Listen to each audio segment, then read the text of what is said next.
Guard, oh my God. Hindi pwede yan para sa amin. Hello guys, may nagchat sa akin. Gusto niyang makipagkaibigan.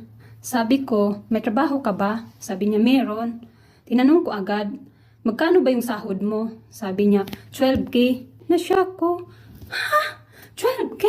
Samantala kami, 20K plus yung sahod namin na magkakaibigan tapos ikaw 12K lang? Sabi ko, no, hindi ka pwede makisali sa amin na magkaibigan kasi kaming mga magkakaibigan gusto namin ng pag-uwi namin ng Pilipinas, gusto namin kumain sa mamahaling restaurant, gusto namin mag-adventure kahit saan, gusto namin mag-bar, gusto namin mag-overnight sa mga mamahaling resort, sabi ko. Tapos ikaw, 12K lang yung sahod mo, sabi ko. Kaya hindi ka pwede sa amin makisali, sabi ko, kasi hindi ka namin ka-level.